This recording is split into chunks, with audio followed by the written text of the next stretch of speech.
Everyone, welcome to this video. This is part 4 of dielectric property of solid. In this video, I want to discuss about the dipolar or the orientational polarization. In the previous lecture, we already discussed about the electronic and the ionic polarization. In this video, I want to discuss the dipolar or orientation polarization. The link of the previous lecture also given in the description box. So let's start. This is the syllabus of the M.Sc of University of Calcutta third semester. Electronic ionic polarization already discussed. In this video we want to discuss the orientation polarization. Okay, let's start. Dipolar or orientation polarization occur for the molecules like H2O, HCl, just like a polar molecules where H2O, that's mean there is 2HO, there are two dipole and resultant dipole along this direction, and there are H plus Cl minus, there is a dipole. So inbuilt in this molecule there is dipole are within this molecule, right? So for that type of molecule there are having permanent dipole within this material. Due to thermal energy, total dipole moment of the system will be zero. They are oriented as such a direction that the total resultant of the dipole moment will be zero. If you sum up all the total dipole moment, resultant will be zero with the no external field. If there is no external field, then the total dipole moment will be zero.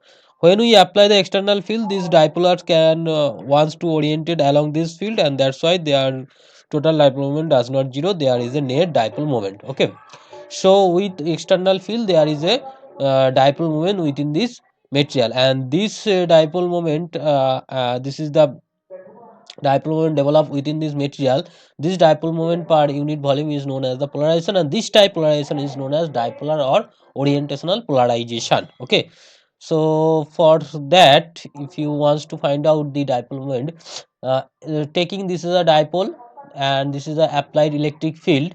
So by this applied electric field, for this applied electric field, this is the applied electric field. For this applied electric field, this charge exerted force QE along that direction and minus Q in that direction. So this QE along that direction. So there is two equal and opposite. There is two equal and opposite forces are uh, occur into this. So there is produce a torque, and this wants to rotate along that direction. That is wants to align within the electric field. Okay, so the energy for this alignment will be P dot E, that is P e cos theta.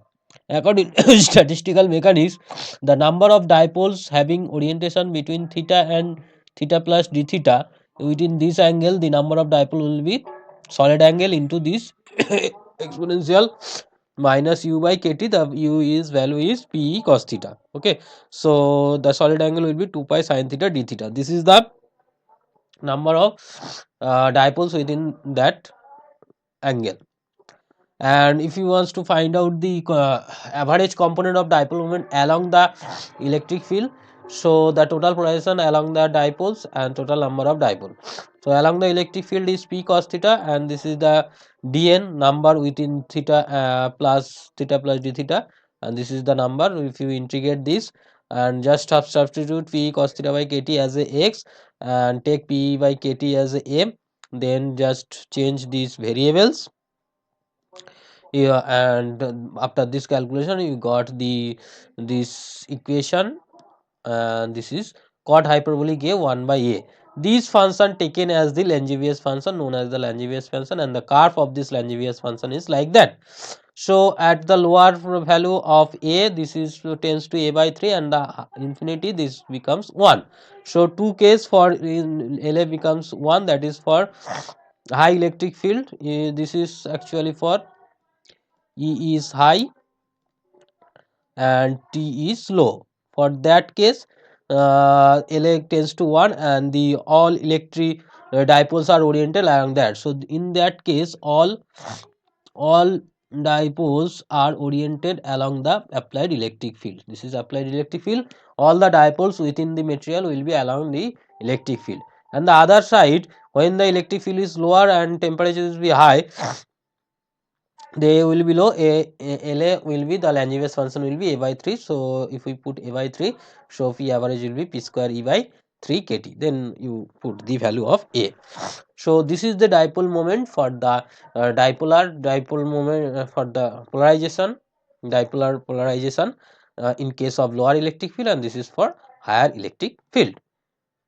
So the polarizability will be the dipole moment per electric field. If you just divided electric field, you will get P square by 3 kt. This is the dipolar polarizability. Okay, for high electric field, this is the non-linear of function. This follow the Clausius-Monesti relation, and this is will be three part: electronic, ionic, and the dipolar polarizability.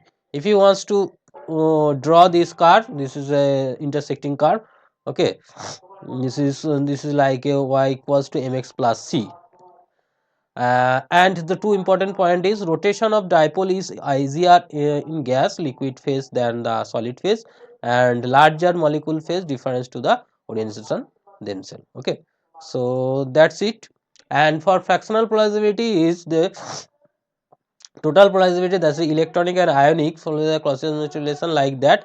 Only electronic part of the form, in case of the electronic part, this is the form of the electronic part. So the fraction of electronic polarizability will be the electronic part by total part, just ratio this will gives you. And for NaCl this value will be 0.486.